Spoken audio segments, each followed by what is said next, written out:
Hi guys, and welcome to True Crime UK. Please be aware that some of the information you will hear about on this video can be disturbing and not for some viewers.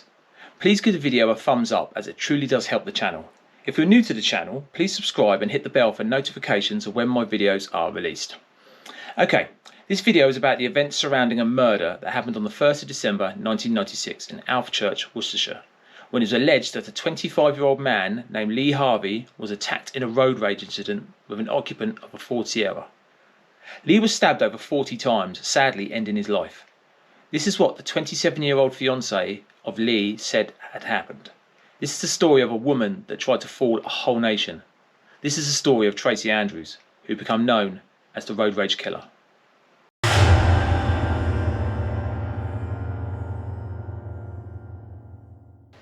Tracie Andrews was born on the 9th of April 1969 in Redditch, just outside Birmingham. Her parents had a volatile relationship and they separated when she was 6 years old.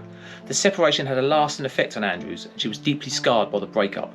Andrews' mother later remarried, and this was to make Andrews feel pushed aside, unwanted and unloved by her mother.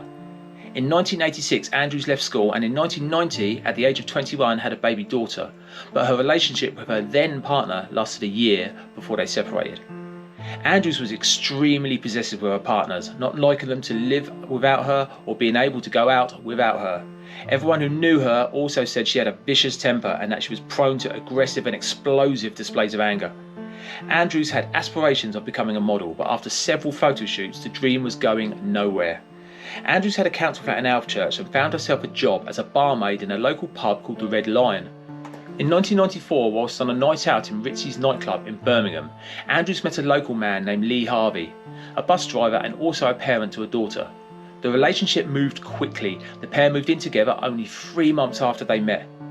Early on, the relationship was dogged with problems, with both being possessive and jealous of each other's relations with other men and women.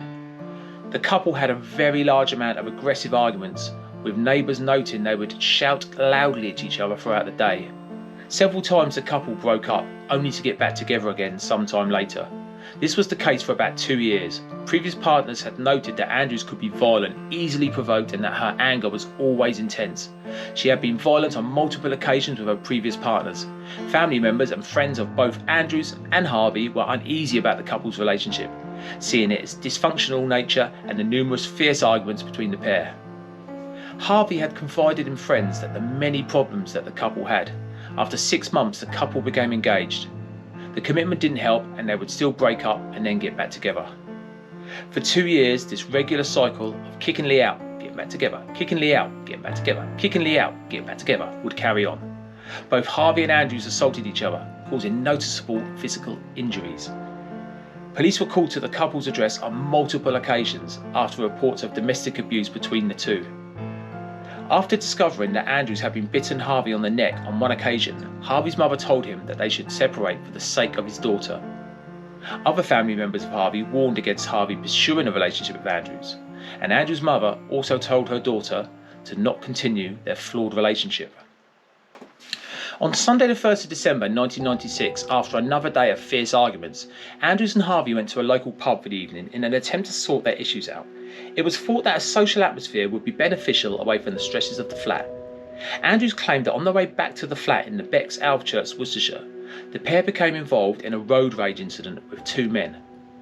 She claimed a car had followed her and Harvey, and the following turned into more of a chase down narrow country lanes, which resulted in the dark Ford Sierra overtaking Lee and causing him to stop his vehicle abruptly.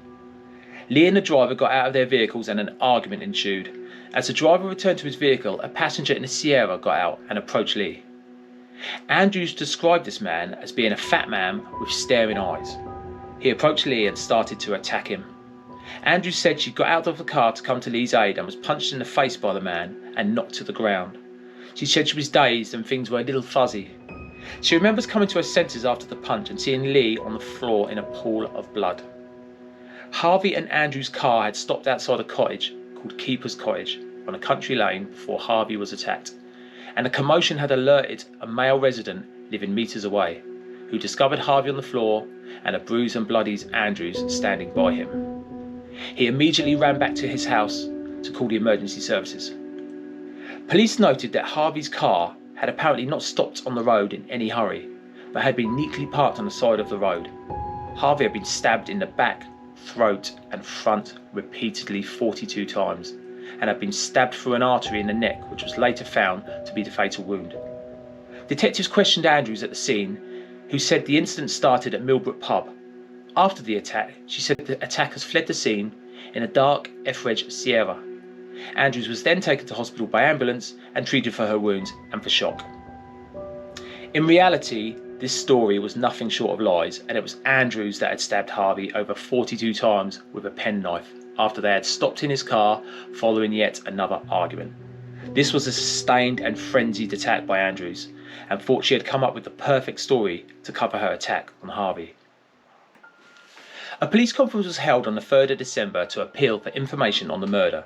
Andrews was present at her own request. She was looking tired, with untidy blonde hair, sporting 2 black eyes and a cut on her nose, looking every bit the victim of a violent crime that had witnessed her fiancé's murder. The problem was that a few things that Andrews was saying was contradicting what she had told police. Although Andrews had claimed she and Harvey had been attacked in a road rage incident, she said that the driver of the attacker's car was not to blame and appealed for him to come forward. The driver walked off. It was nothing to do with the driver. Something which the police questioned, as the driver had supposedly facilitated the attack on Harvey. Andrews seemed to contradict her original statement, giving different times to her original story. About what time did you leave the pub? Well, we left about 10 to 10, something like that, I'd say. Yes. I didn't really look at my watch. I don't really know what time I left. That's 10 to 10, not 10 to 11. No, about 10 to 10. And the police had to step in and stop her while she told her story to the press. We're perhaps getting into a bit too much detail that we don't actually want to go into quite at the moment. Police also noted that Andrews had a lot to say for a person who was supposedly in shock. After the press conference, police began to question Andrews' story. A witness statement from a child in a nearby cottage said she could clearly hear an argument between a man and a woman after the car had parked up on the night. Police did not find any evidence that a second car had overtaken Harvey's car to stop it before the attack, noting there was no tyre marks on the grass next to the narrow single-lane country road that would be expected if such an event had taken place. In Harvey's hand was found more than 80 strands of Andrews' hair, which pathologists determined had to have been taken from her head with considerable force, like a physical struggle. Most notably, 2 witnesses came forward after Andrews' press conference to say that they had seen Harvey's white Ford Escort car driving past them on the lane Harvey was murdered on that night, but that no car was following it and that no other cars had been seen by them on the lane that evening. This disproved Andrews' story that she and Harvey had been attacked in a road rage incident after being followed by a car whilst driving home. Having invented her story of how Harvey was murdered, Andrews had gone on to hold Harvey's mother's hand and the hand of his sister while she recounted the made-up story in a police conference. With suspicion mounted on Andrews, she attempted suicide on the day after the press conference by taking an overdose of pills. Andrews' suicide attempt and the confirmation that no road rage incident could have occurred convinced police of the need to arrest her. My client was arrested 3 minutes ago and she is now being taken to Redditch Police Station. She has been arrested on suspicion of the murder. She was still in hospital 2 days later when police first arrested her and questioned her about the murder. After being discharged from hospital, she was charged with the murder of Lee Harvey on the 19th of December 1996 and released on bail. She has been interviewed at length by the police and she has vehemently denied any involvement in the murder of her fiancé, and she stands by that total and absolute denial.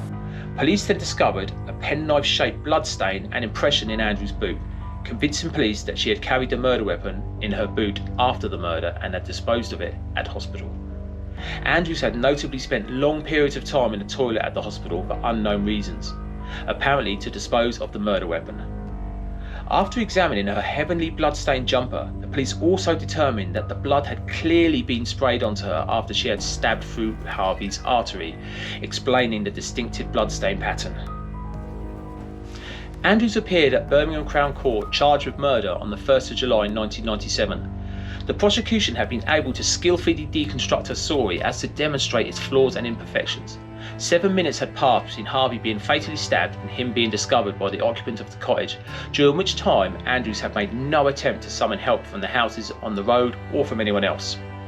Police stated that Andrews had tried to leave the vehicle at the location Harvey was murdered and that an argument had then occurred. Many of Harvey's stab wounds had been in his back, indicating that Andrews had stabbed him whilst he was returning to the car. You think you can just dump me then, do you, Lee Harvey? Hey? Turn your back on me? Andrews' mother stated that after the trial that she could not understand why her daughter had invented the story she gave. The jury found her guilty on the 29th of July 1997. Andrews was sentenced to life imprisonment with a recommendation that she serve at least 14 years. Andrews appealed the sentence, claiming that she was the victim of a miscarriage of justice because of damaging publicity surrounding her case. In October 1998, the appeal was denied. In April 1999, Andrews admitted that she did indeed stab Harvey to death and that her entire story had been invented. Changing her story, Andrews then said that she had stabbed Harvey in self-defence. There is no evidence to support this claim, however, particularly as Harvey was stabbed mostly in the back while he apparently was returning to his car. Andrews was released in July 2011. She was banned from travelling within 25 miles of a victim's family without supervision. In December 2010, Andrews became a grandmother for the first time when her 20-year-old daughter gave birth to a girl. After her release, Andrews changed her name to Tia Carter and altered her appearance, undergoing £5,000 worth of surgery through the National Health Service to change the shape of her distinctive jaw, and later changed her name again to Jenna Stevens. In 2017, she remarried, marrying bouncer Phil Goldsworthy. When plans to release her were announced, a fellow female inmate and former prison lover of Andrews said that Andrews had continued to act possessively and aggressively in relationships while in prison, revealing that Andrews had attacked and strangled her after seeing her speaking with her ex-girlfriend. The woman said she was opposed to Andrews' release and warned she would kill again.